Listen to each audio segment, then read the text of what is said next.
అందరికీ నమస్కారం. సనాతన హైందవ సాంప్రదాయంలో విగ్రహాలను పూజించడం ఎంతవరకు సరైనది, రాళ్లను రప్పలను దేవుళ్ళు అనడం ఎంతవరకు సమంజసం, విగ్రహారాధన ఖచ్చితంగా చేయాలా, శాస్త్రాల్లో విగ్రహారాధన చెప్పబడిందా, విగ్రహారాధన పురాతనం నుంచి ఉందా లేదా నవీనంగా ఏర్పడిందా, దీని గురించి శాస్త్రం ఏం చెప్పింది అనే విషయాలు ఈ వీడియోలో తెలుసుకుందాం. విగ్రహారాధన గురించి స్వామి వివేకానంద ఒక విషయాన్ని తెలియజేశారు. అదేంటన్నది ఈ వీడియో చివరిలో నేను మీకు తెలియజేస్తాను. భగవంతుడు మనకి రెండు రూపాల్లో దర్శనమిస్తాడు. ఒకటి సకల రూపం, రెండు నిష్కల రూపం.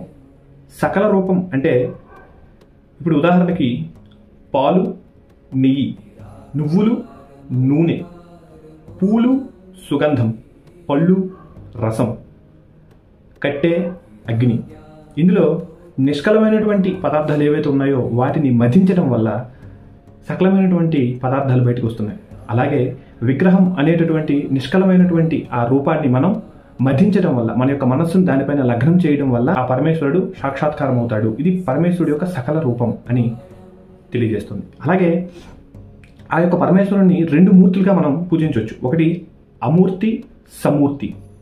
అమూర్తి అంటే వాళ్ళు కేవలం అగ్నిని మాత్రం ఆరాధిస్తారు, అగ్నిలో ఆహుతి వేసి ఆ దేవతని ఆరాధిస్తారు, అది అమూర్తం. అయితే సమూర్తం మనం నచ్చినటువంటి విగ్రహాలను పెట్టి విగ్రహాలను పూజ చేయడం, అది సమూర్తం అవుతుంది.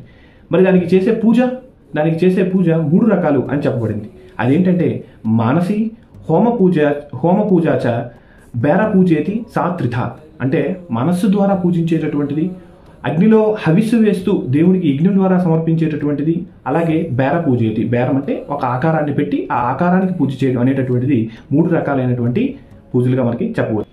మరి పూజ చేసేటటువంటి వాళ్ళలో ఎవరెవరు ఏ విధంగా పూజిస్తారు అన్నది కూడా శాస్త్రం మనకి తెలియజేస్తుంది. ఏం చెప్పిందంటే అగ్నో తిష్టతి విప్రాణం, హృది దేవో మనీషీనాం, ప్రతిమా స్వల్పబుద్ధీనాం, సర్వత్రా విదితాత్మానాం. అంటే వేదాన్ని బాగా తెలుసుకున్నటువంటి గొప్ప వేదవేత్తలు అగ్నిలో భగవంతుని చూస్తారు. అలాగే గొప్పవారు తన మనస్సులో తానే భగవంతుని చూస్తారు. సాధారణమైనటువంటి జనం అంతా కూడా విగ్రహాల్లోనే దేవుణ్ణి చూస్తారు. కానీ ఆత్మవేత్తలు, ఆత్మని తెలుసుకున్న వాళ్ళు సర్వత్రా ప్రపంచం ఈ యొక్క సర్వ జగత్తులోని ఆ భగవంతుని చూస్తారు అని మనకి శాస్త్రాలు తెలియజేస్తున్నాయి. ఇక వైష్ణవులు నారాయణ్ణి 5 రూపాల్లో పూజిస్తారు. అదేంటి అంటే పర, వ్యూహ, విభవ, ఆంతర్యామి, అర్చక అనేటటువంటిది. మరి పరరూపము అంటే మనకి విష్ణు సహస్రనామ స్తోత్రంలో ధ్యాన శ్లోకంలో శాంతాకారం భుజగజైనం పద్మనాభం సురేశం విశ్వాధారం గగనసదృశం మేఘవర్ణం శుభాంగం లక్ష్మీకాంతం కమలనయనం యోగి హృద్యానగమ్యం వందే విష్ణుం భవభయహరం అని పాలసముద్రంలో ఆ యొక్క పాముపై పడుకొని ఉన్నటువంటి విష్ణువుని యొక్క రూపం పరరూపంగా వాళ్ళు పూజిస్తారు. అదేవిధంగా వ్యూహం అంటే ఒక ప్రత్యేకమైనటువంటి కారణం కోసం రావడం. సృష్టి, స్థితి, లయ ఈ 3 పనులను కూడా ఒకటే చేస్తారు, అది విష్ణువు అని భావించి పూజ చేయడం వ్యూహ పూజ అవుతుంది. అలాగే విభవ అంటే పుట్టడం, శత్రువుల్ని సంహారం చేయడం కోసం, రాక్షసుల్ని అధర్మాన్ని సంహరించడం కోసం భగవంతుడు వివిధ రూపాల్లో పుడుతూ ఉంటాడు. దాన్ని విభవ రకమైనటువంటి పూజ అని. ఆంతర్యామి ఆ విష్ణువుని తనలోనే పూజించుకునేటటువంటి ఆ యొక్క పద్ధతిని ఆంతర్యామి విధానం అని. చివరగా అర్చకా విధానం, ఆ యొక్క విష్ణుమూర్తిని ఒక విగ్రహంగా పెట్టి విగ్రహారాధన చేయడం. ఈ విధంగా విష్ణుమూర్తిని మనం పూజిస్తూ ఉన్నాం. ఒకరోజు స్వామి వివేకానంద ఒక రాజుగారిని కలిశారు. ఆ రాజుగారు విగ్రహారాధన చేసినటువంటి వారిని నిందిస్తూ శిక్షిస్తూ ఉండేవారు. అయితే ఆ రోజు స్వామి వివేకానంద ఆ రాజ ఆస్థానంలోకి ప్రవేశించిన తర్వాత స్వామి వివేకానంద ఆ రాజుగారి చిత్రపటాన్ని గీయమని అక్కడ ఉన్నటువంటి చిత్రకారుడిని విజ్ఞాపిస్తారు. ఆ చిత్రకారుడు రాజుగారి చిత్రపటాన్ని అందంగా ఎంతో ఆకర్షణీయంగా చిత్రించిన తర్వాత అక్కడ ఉన్నటువంటి భటులను ఆ చిత్రం పైన ఉమ్ము వేయండి లేదా ఆ చిత్రాన్ని కాలుతో తన్నండి అని స్వామి వివేకానంద తెలియజేస్తారు. కానీ అక్కడ ఉన్నటువంటి ఏ ఒక్క సైనికుడు కూడా అతడి సాహసానికి ఉడిగట్టలేకపోయారు. స్వామి వివేకానంద తెలియజేసింది ఏంటంటే అక్కడ ఉన్నటువంటి చిత్రపటం అది కేవలం చిత్రపటం, అది తిరిగి మిమ్మల్ని కొట్టదు, తిట్టదు, మీకు నచ్చింది మీరు చేయవచ్చు అని చెప్పారు. కానీ అక్కడ ఉన్నటువంటి ఏ ఒక్కరు కూడా ధైర్యం చేయలేకపోయారు. కారణం వాళ్ళ మనసులో ఉండేటటువంటి భక్తి. అది రాజుగారి యొక్క ప్రతిమ, రాజుగారి యొక్క ప్రతిబింబం.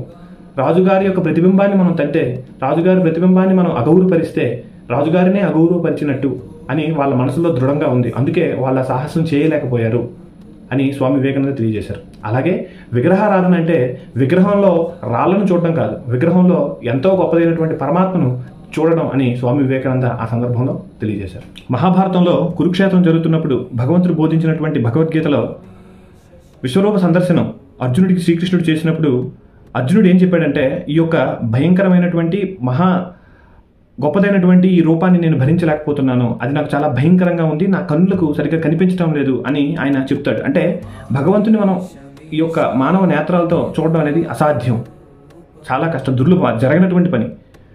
కాబట్టి అలాగే సూర్యుడినే చూడలేము, మనం సూర్యుడిని చూడలేము, కానీ సూర్యకాంతి మనకు కావాలి. అలాగే భగవంతుని మనం చూడాలనుకోవడం అవివేకం అవుతుంది, భగవంతుని మనం అనుభవించడం అనేటటువంటిదే సరైనటువంటి విధానం.